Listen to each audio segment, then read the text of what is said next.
Voilà, alors bonjour ou rebonjour à toutes et à tous. Donc je vous fais une petite vidéo qui va être un peu le résumé de ce qui s'est dit tout à l'heure. Si je fais ça, c'est tout simplement parce que bon, ceux qui étaient présents l'ont constaté, le son est absolument pourri, c'est totalement inaudible. Donc pour le confort, ça va me permettre aussi de pouvoir faire une synthèse un petit peu de toute la discussion que j'ai présentée. Alors, climat, ambiance astrale de cette fin d'année, on va bien parler d'ambiance, puisque en astrologie, si vous voulez, on va raisonner comme des influences planétaires et non pas comme des événements prédéterminés à l'avance. Si vous voulez, l'astrologie, c'est l'art des cycles, c'est l'art des planètes qui vont décrire des cycles. Ces cycles impriment un mouvement, certes, sur Terre, mais ce n'est pas pour autant qu'il n'y a pas de libre arbitre. Et donc, dans le mouvement qui est imprimé, eh bien, nous allons toujours avoir le choix de comment traverser ces événements. Alors, ce qui est intéressant de voir, c'est que sur un plan astrologique, on a deux plans différents que l'on peut observer. Le premier plan, c'est évidemment ce que j'imagine vous attendez tous au travers, en allant consulter un astrologue, c'est de savoir l'avenir. Alors, je vais peut-être vous décevoir un petit peu. Je vais, oui, vous parler d'avenir, mais en termes, encore une fois, climatiques, en termes d'ambiance. Et le deuxième plan, ça va être un plan un peu plus générique, un peu plus lointain, un peu plus spirituel, qui, qui va essayer de nous inviter à, comment je dirais, euh, prendre du recul pour essayer de comprendre aussi ce qui se passe concrètement en ce moment. Mais là, on est plutôt sur un niveau, sur un plan d'anima, sur un plan d'âme, sur un plan d'évolution de la conscience de l'humanité. Et il se trouve qu'effectivement, nous vivons un carrefour. Nous sommes à un tournant, et ceci depuis l'année dernière, depuis l'année 2020, où nous avons une configuration astrale exceptionnelle qui ne s'était pas produite depuis plus de 700 ans. La dernière fois que c'est arrivé, c'était à la fin du XIIIe siècle. Nous étions en plein Moyen Âge. En France, c'était le règne du roi Philippe IV le Bel. Et étonnamment, il y a quand même toujours des analogies qui sont amusantes à souligner. Philippe IV le Bel, c'est un petit peu le Trump de l'époque. Je vais en revenir, je reviendrai évidemment sur le président Trump dans quelques instants. Donc, euh, on est sur des grands tournants. On va aussi se rassurer d'entrée de jeu. Quand on parle de grands tournants, ce n'est pas pour autant qu'on va vivre des années de catastrophes. Oui, certes, il y a une évolution, il y a une transition, comme l'on dit, mais cette transition, elle est là pour nous préparer vers quelque chose de mieux. On va dire ça, quelque chose de mieux, ce que certains d'entre nous, d'ailleurs, pouvons appeler l'ère du Verseau. Mais l'ère du Verseau n'est aucunement attachée à un signe astrologique. L'ère du Verseau est attachée surtout à une évolution de conscience, et une évolution de conscience collective. Et pour que cette conscience collective évolue, eh bien, il est évident que ça va dépendre de l'évolution de conscience individuelle, de la conscience de tout un chacun. Et donc, la vie nous apporte des passages, ce que l'on pourrait aussi appeler des épreuves, qui vont nous permettre de faire grandir cette conscience, de la faire s'allumer, de la faire vibrer et puis euh, ensuite croître. Alors, pour en revenir sur la partie planétaire, donc la configuration de l'année dernière, qui était une triple conjonction entre trois planètes lentes, trois planètes dites collectives, donc qui concernent le, le- les changements collectifs, les changements au niveau des nations. Donc c'était Jupiter, Saturne et Pluton dans le signe du Capricorne. Et le signe du Capricorne, c'est toujours le signe où se passent les grandes évolutions sociales et sociétales. Ça avait été le cas à la fin du XIIIe siècle avec Philippe IV le Bel. Bon, petite parenthèse historique, Philippe IV le Bel, c'est pour mémoire, je pense que tout le monde n'a pas forcément des connaissances sur le Moyen Âge, c'est le roi de France qui a créé l'unité du pays, comme Trump essaye de recréer l'unité aux États-Unis, au travers de la Constitution américaine. Philippe IV le Bel, c'est aussi celui qui a, euh, qui a été en lutte avec la papauté, en ce sens qu'à à cette époque-là, il y avait deux pouvoirs qui dominaient. Il y avait le pouvoir temporel des souverains des différents royaumes et le pouvoir spirituel de la papauté, lequel domine l'autre. Alors jusqu'à la fin du XIIIe siècle, c'était le pape qui l'emportait très largement, hein, le Vatican. Euh, et à partir de Philippe IV, si vous voulez, on a un renversement de tendance où Philippe IV, d'abord, un, s'est arrangé pour faire élire un pape français à Rome, et deux, a fait déménager la papauté dans le royaume, les frontières du royaume de France, dans le comtat vénécin, c'est-à-dire à Avignon. Voilà. Donc c'était une façon de mettre le pape sous tutelle. Et puis surtout, la grande, la- la- le grand fait marquant du règne de Philippe IV le Bel, c'est l'arrestation des Templiers. Les Templiers à l'époque, c'était la puissance financière de l'époque, c'était les banquiers. Voilà. Donc, il y a beaucoup d'analogies entre ce qui s'est passé à la fin du XIIIe siècle et ce qui se passe en ce moment.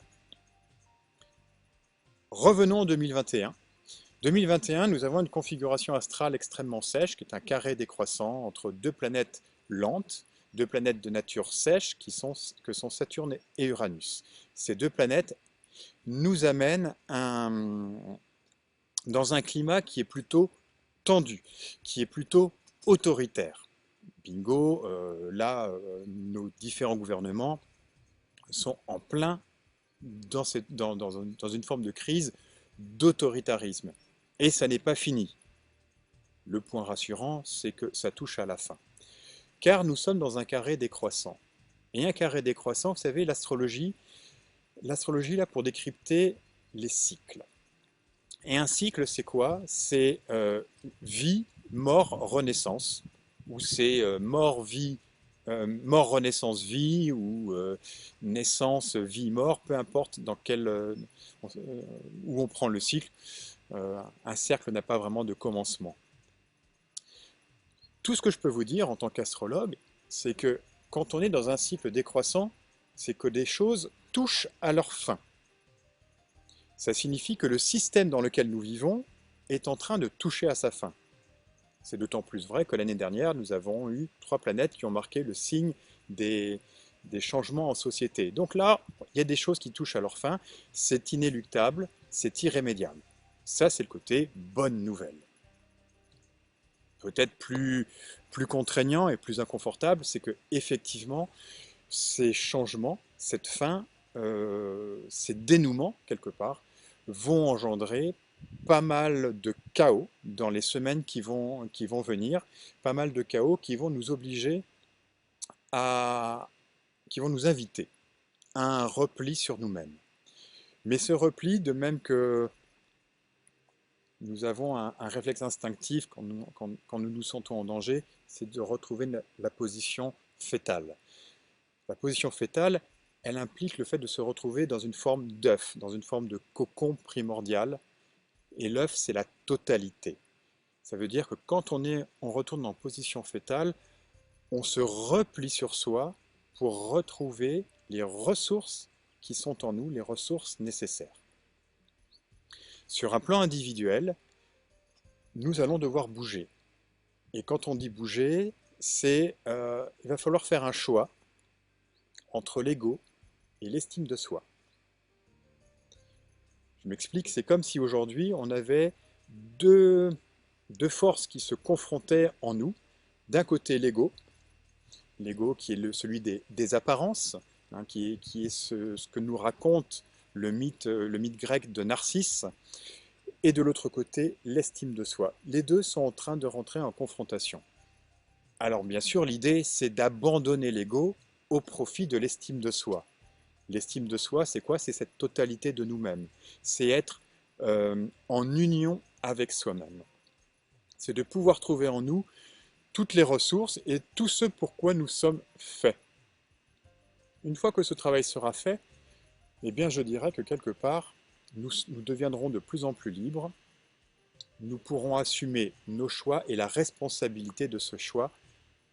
Et j'oserais même dire que quelque part, les choix vont nous sembler tellement évidents qu'on va tous tracer notre route. Et si chacun d'entre nous trace sa route, eh bien à un moment donné, c'est tout le collectif qui va se mettre en branle et qui va changer ce qui doit être changé dans ce système, qui va retrouver sa souveraineté, comme Philippe IV le Bel l'a fait à la fin du XIIIe siècle, comme Trump a essayé de le faire quand il était président. Alors, parlons de Trump. Bon, le personnage est certes compliqué, hein, c'est pas le personnage le plus classe, mais néanmoins, on ne peut pas dire que ça a été un mauvais président, loin de là. En tout cas, les Américains sont là pour témoigner de la réussite de son mandat. À la question, est-ce que Trump revient ou pas? L'astrologue que je suis aurait tendance à vous dire oui, Trump devrait revenir. Et quand est-ce qu'il devrait revenir? Ça, c'est l'avantage de l'astrologue, c'est qu'il peut donner, alors non pas une date, mais il peut donner une fourchette. Donc Trump devrait revenir entre le printemps 2022 et le printemps 2023. Si vous voulez, Trump est toujours sur une dynamique, sur une lancée, alors que l'autre en face, le bidon, lui, a atteint son apogée le jour de son investiture, c'est-à-dire que depuis, il est en train de s'effondrer. Et c'est un fait. Donc Trump devrait revenir, reprendre le pouvoir entre le printemps 2022 et le printemps 2023. Si en 2023, si au printemps 2023, il n'a pas récupéré le pouvoir, je crains hélas que ce soit terminé pour lui.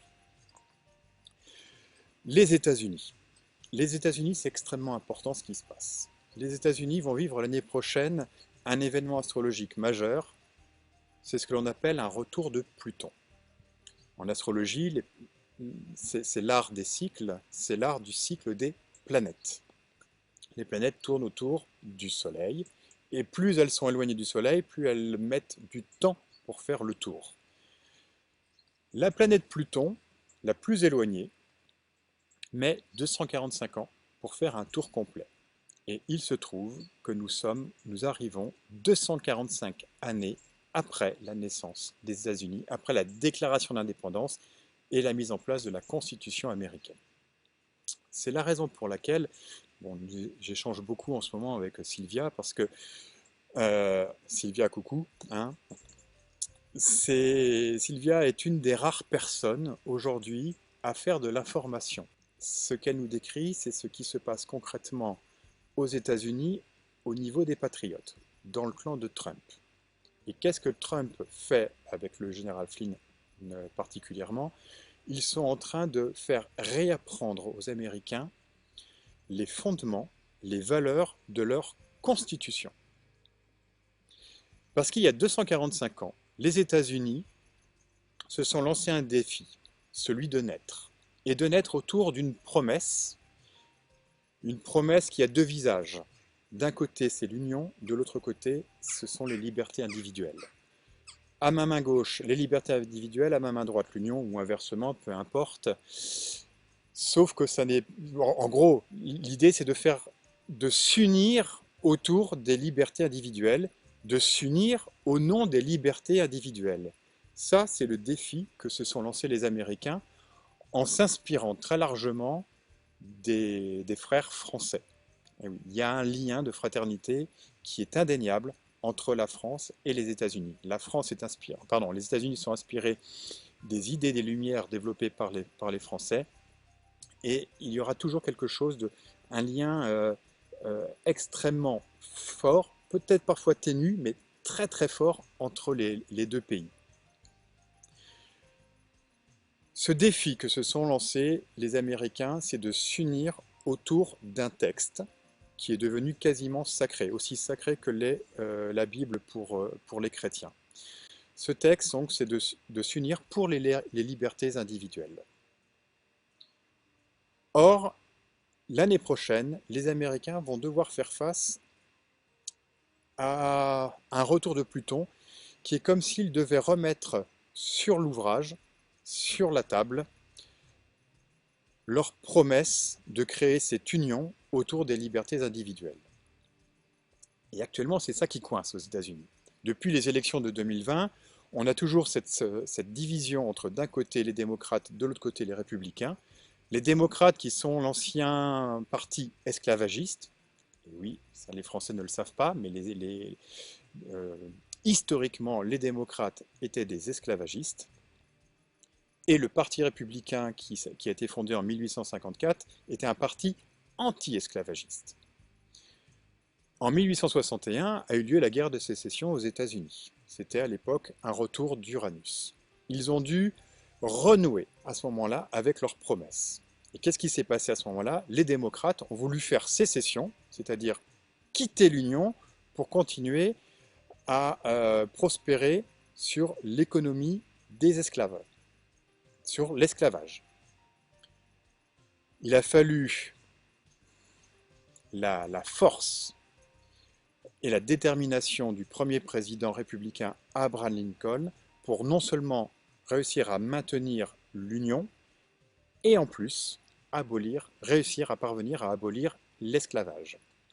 Donc là, c'est grosso modo quelque chose qui va être resservi l'année prochaine aux États-Unis. Ils vont devoir se battre pour leur union, pour maintenir l'union des 50 États et pour renouer leurs promesses de liberté individuelle. C'est pour ça que tout viendra des États-Unis.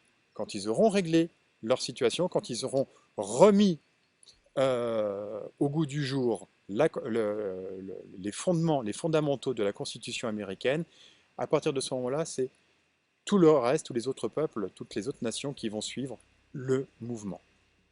En attendant, effectivement, nous allons devoir vivre quelques périodes un peu compliquées, un peu douloureuses, notamment sur le plan économique, parce que là, on est dans un contexte où l'économie peut à tout moment s'effondrer. On peut avoir des banques qui font faillite, parce qu'aujourd'hui, les banques ne gagnent plus d'argent. Depuis qu'il y a des taux négatifs, des taux d'intérêt négatifs, les banques ne gagnent plus d'argent, donc elles sont extrêmement fragilisées. D'un autre côté, ce sont les fonds de pension. Vous savez, les fonds de pension qui assurent les retraites, notamment des pays nordiques, des Allemands, mais aussi des Américains.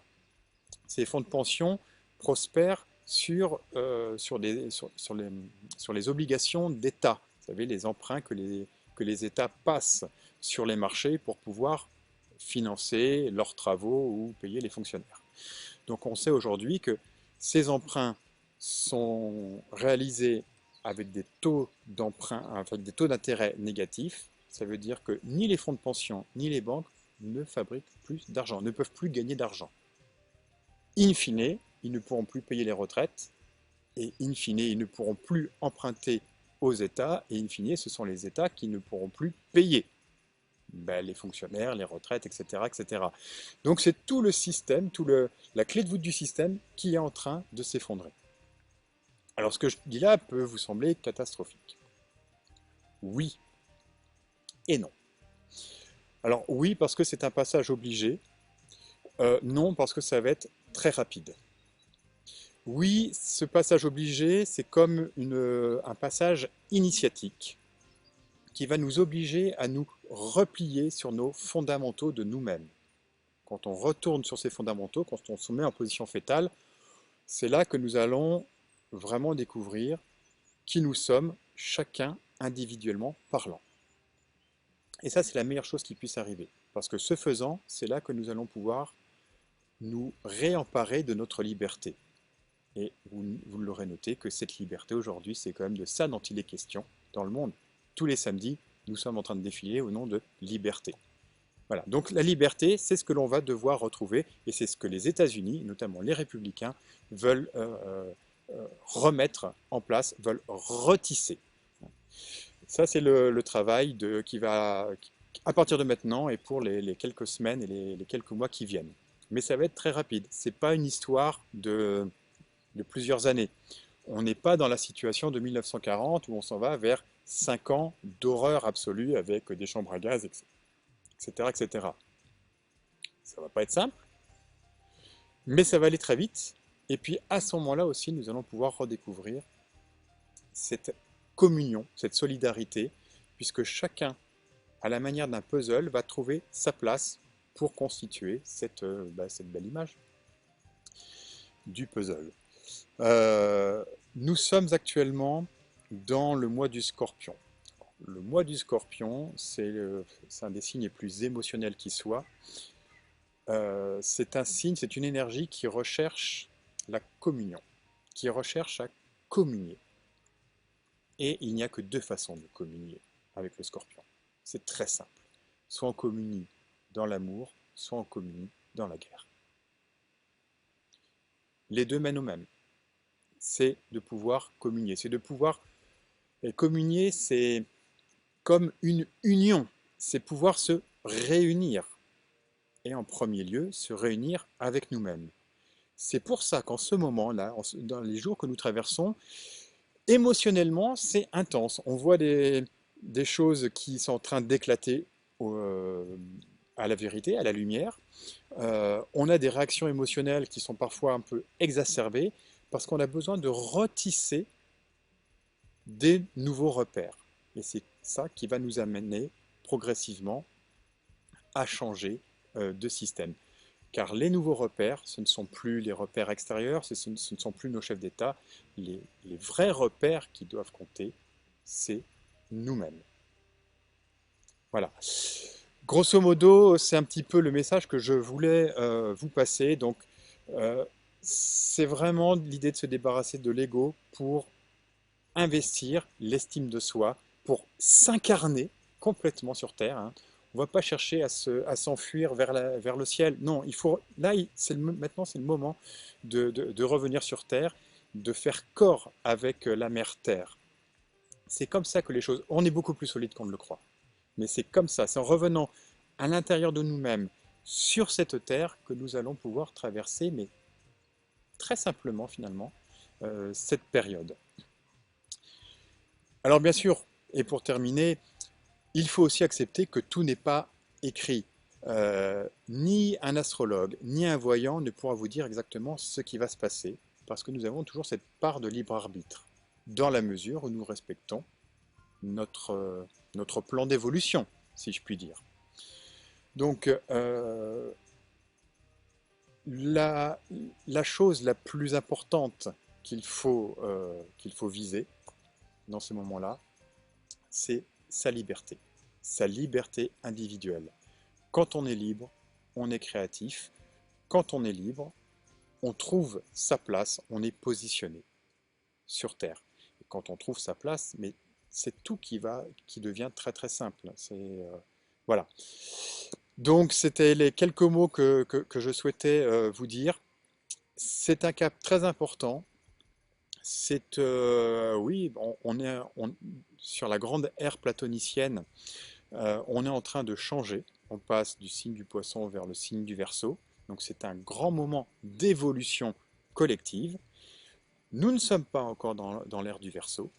Nous y serons quand la majorité des consciences aura basculé vers une plus grande liberté, vers une plus grande prise de conscience d'elle-même. Donc c'est un travail qui est juste incompressible.